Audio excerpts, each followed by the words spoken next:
Pastor. Pastora, good evening po.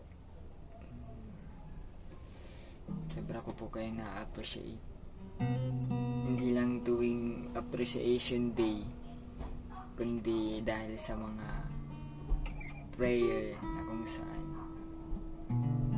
nangyayari sa akin. Nararamdaman ko yung nakasama ko pa rin kayo kahit napakalayo ng pagitan natin.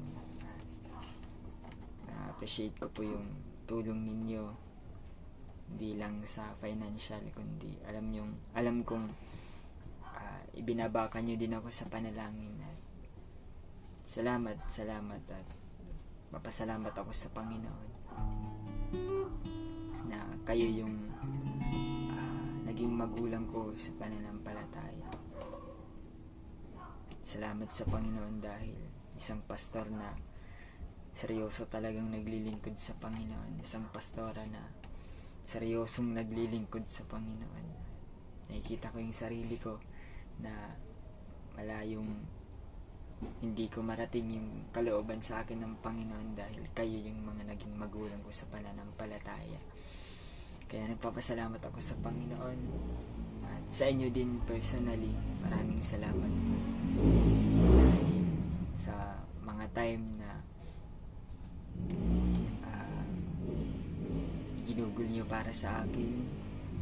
Hindi naman ako makakarating dito kung hindi kayo talaga nagsikap una sa pananalangin at makita sa akin na kailangan ko mag-aral at isa ako sa mga tinawag ng Panginoon. Kaya papasalamat po ako sa hindi pagpapabaya na kahit dumating yung mga time na ako na yung nagpapabaya, nariyan pa rin kayo. Salamat sa Panginoon dahil nakita ko sa inyo yung pagiging lingkod talaga ng Panginoon na di baling hindi makita ng tao, di baling hindi ma-appreciate ng mga tao. Ang mahalaga nagagawa yung pinakamabuti para sa Panginoon. Kaya naging isa kayong malaking halimbawa sa paglilingkod na tunay, paglilingkod na tapat, paglilingkod na totoo sa Panginoon. Nakita ko sa inyo yung ang mabuhay kay Kristo, ang mamatay pakinabang talaga, pagiging all out sa paglilingkod ba? Hindi yan makikita sa iba, pero sa inyo nakita ko yung pagsasakripisyo ninyo kahit mismong sarili, mismong pamilya, kayang iwan, kayang set aside muna para sa gawain ng Panginoon, para sa Panginoon. Kaya kung makikita nyo lang yung puso ko kulay green hindi, makikita nyo lang yung puso ko, sobra talaga akong napapasalamat dahil kayo yung mga naging magulang ko sa pananampalataya. Inakay nyo po ako, lalo na si pastor. Ako pastor, hindi man ako masyadong maklose sa inyo kasi medyo mahiyain na supposed to be dapat ganoon kasi tayo yung nagkasama ng matagal na panahon. Alala ko yung mga pag-rides natin gamit yung kalansay na motor, pag-rides natin po tungo kila Kuya Carlo para sa children ministry at kasama mo po ako doon at din sa Tanawan, sa lahat ng naging gawain doon halos involved ako, lalo na yung discipleship. Halos ilang discipleship din yung napagdaanan ko, parang si Ate Pearl lang. Pero alam niyo yun, hindi ka nanawa sa akin. Aminado akong ilang beses ko na rin kayong napaiyak dahil sa mga desisyon kong mali, sa mga pangatwiran kong ginawa, sa mga pagkakamali kong ginawa na kung saan kahit pilit nyo kong bumabalik pa rin ako sa pagiging baluktot hanggang sa ito. Masasabi kong praise God, praise the Lord, kasi kagaya mo, nagpapaumpisa na rin akong maglingkod talaga ng tunay sa Panginoon. Nare-realize ko yung mga ginawa mong hirap, nare-realize ko yung mga ginawa mong pagod para personally sa akin. Kaya sabi ko na lang na kulang yung appreciation, kulang yung mga maaaring iabot, kulang yung maaaring maibigay sa inyo, mga simpleng load, simpleng Gcash, wala yun.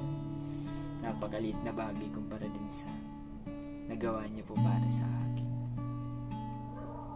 Nung nag-aaral ako sa college, kahit na kita natin yung vision ng Panginoon para sa akin, mag-full time, pero ang ginawa, nag-aral, nagpakalbo, at ayun, nanawa dahil mamatay na mamatay na sa espiritu, at akala'y maglilingkod na uli, ginawa naman, nagtrabaho hanggang sa ayun, mamatay na uli. Kaya talagang bumalik sa Panginoon ng totoo. Nais kong makita mo na na-appreciate ko yung napakalaking patience mo para sa akin doon. Ilang beses akong tumakbo palayo, pero nandun pa rin yung pagiging pastor na kung saan hindi pababayaan yung isa niyang tupa na maligaw at tuluyang mawala ng landas. Kaya salamat po, Pastor JR. Pag naririnig ko yung Pastor JR, wait lang, may sasakyan. Pag naririnig ko yung Pastor JR, sinasabi ko, pastor ko yun. Pinagmamalaki kita, Pastor JR. Kita ko yung paglilingkod mo simula nung buhay pa yung mama ko, buhay pa si nanay. Doon na hanggang ngayon, ilang years na din na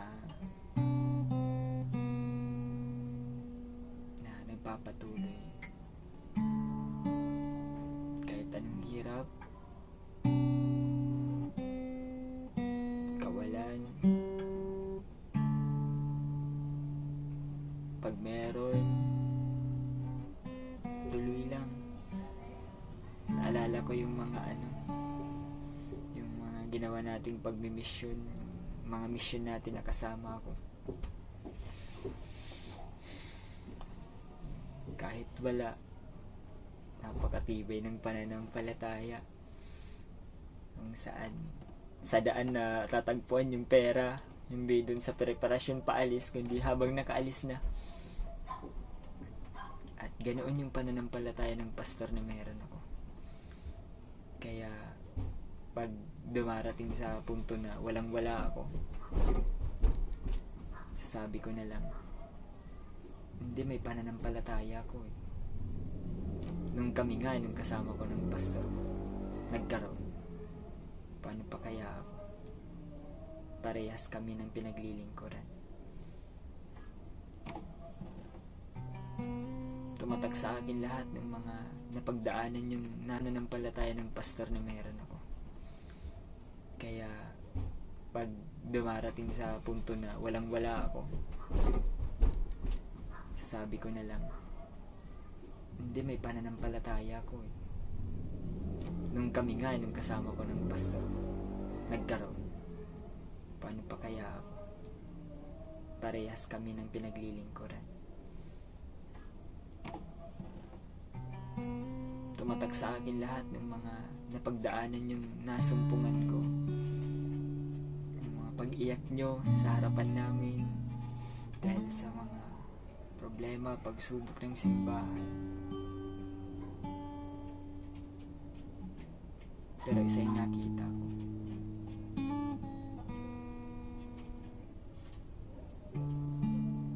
walang pwedeng idahilan para huminto sa paglilingkod.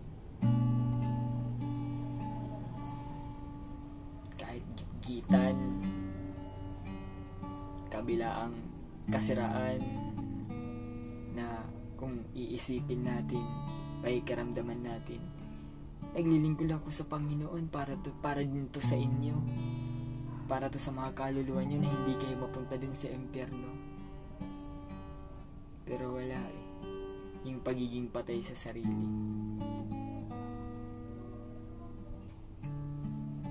Nakita ko yun sa inyo, Pastor.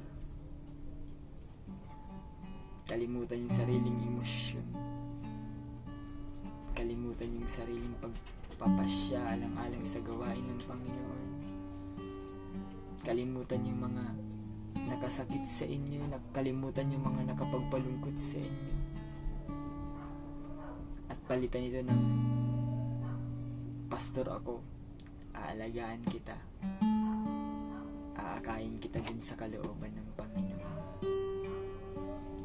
Wala ganun yung pastor ko Pastor JR ko yan Kaya sobrang na-appreciate kong lahat ng bagay kahit hindi ka man yun masabi. Kahit anong pwede kong maibigay, may alok, hindi yun sasapat sa naging sakripisyo ni Pastor sa akin, sa ating lahat. Yun lang yung nakikita ko. Wala pa din yung mga pagpupuyat ng pastor para panalangin, fasting, wala pa yun dun. May mga sekreto pang ginagawang pastor para sa atin, para sa akin, na hindi ko na alam, at ang Diyos yung nakakaalam. Kaya thank you so much, Pastor JR.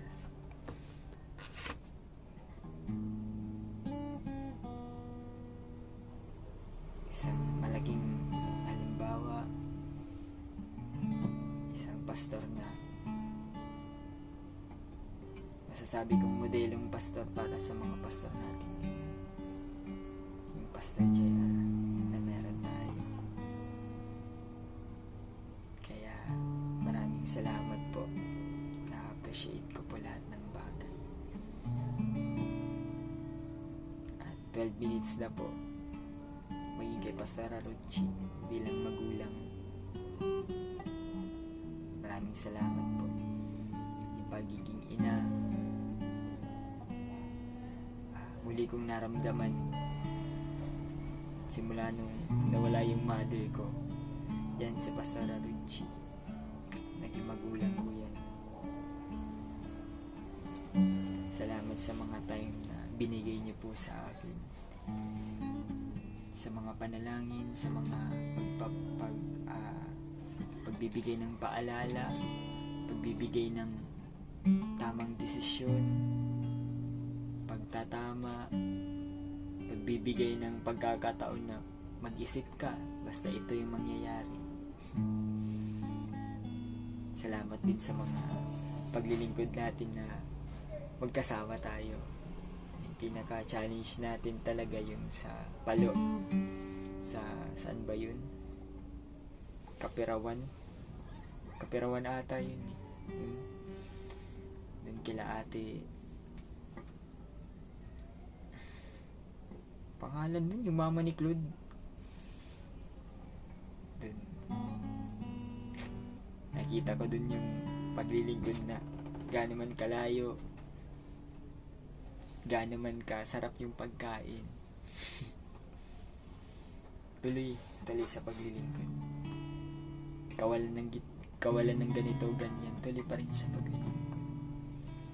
Kaya maraming salamat po, Pastora. Thank you nung binisita niyo po kami rito. Di na lang ako umiyak nung bumaba ako kasi di na matagal mag-start na yung gawain. Kailangan ako dito sa control room at wala silang sound pag walang tao dito. Kaya tinagalan ko na lang yung yakap ko kasi mangiyak-iyak nga ako nun Kaya lang nandun si Sir Joseph, baka pauwi na. Pero ayun, salamat po, Pastora, dahil isa kayo sa naging malaking dahilan kung ba't mabilis akong naka-move on dun sa pagkawala ng magulang ko. Dahil merong isa pang ina na kung saan nag-alaga sa akin. At yun, maraming salamat po. Ang masasabi ko lang, sobra akong pinagpala dahil kayo yung mga naging magulang ko sa pananampalataya. Wala akong masasabi. Sobrang salamat po. At sobrang mahal ko po kayo sa paglilingkod bilang isang tatay at nanay ko sa pananampalataya.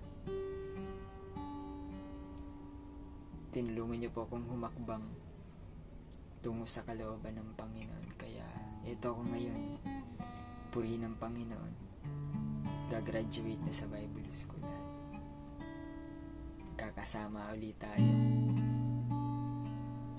Gagawin natin yung pinakamabuti nating paglilingkod na magkakasama hanggang sa madatnan tayo ng Panginoon na nagawa natin yung pinakamabuti para sa Kanya. Tapos na. Doon na tayo magpahinga sa piling ng Panginoon. At gusto ko kayong makasama ng matagal sa paglilingkod. Pastor Arunchi. Madami pa ako makikita at matututunan sa inyo.